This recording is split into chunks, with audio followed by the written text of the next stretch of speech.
Joining us now by phone from Hampton Falls, New Hampshire, the national co-chairman of John Kasich's presidential campaign and the former Granite State Senator John Sununu. Senator Sununu, welcome back to the show.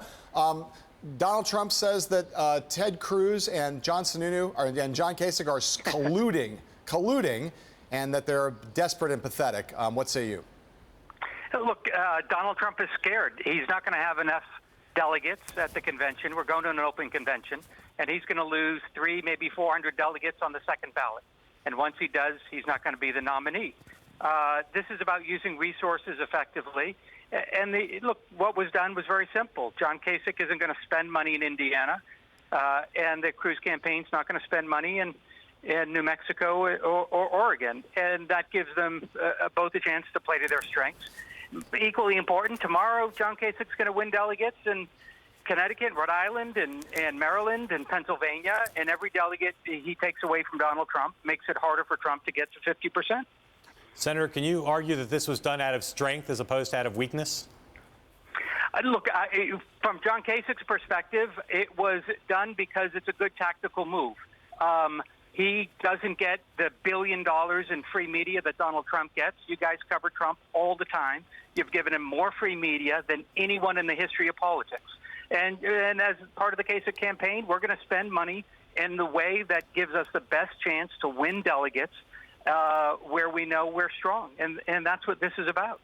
Does the Kasich campaign agree that it's the importance that Donald Trump lose in Indiana? Is that important? I think if he loses in Indiana, and as you pointed out, that he's neck and neck with Ted Cruz at the moment, it makes it just about impossible for him to get to 1237. He's going to have a very hard time as it is, but a loss in Indiana puts it out of reach. And look, in a convention, you're going to have 2,400 Republican delegates. It's an open, fair, transparent system. Everyone knows the rules.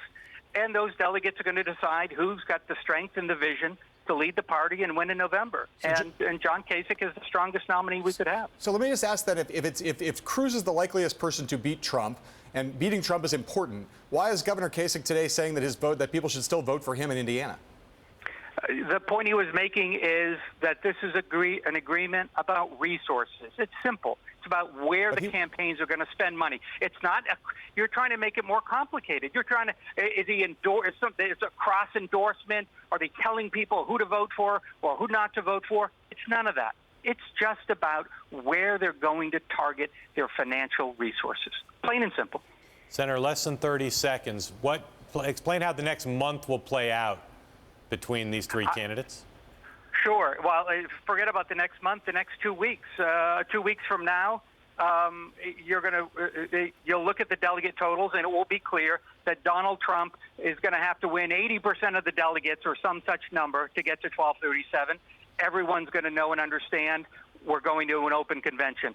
2 weeks ago, 3 weeks ago, people thought Donald Trump was going to be inevitable. Now they know an open convention is likely. In 2 weeks, it'll be a certainty.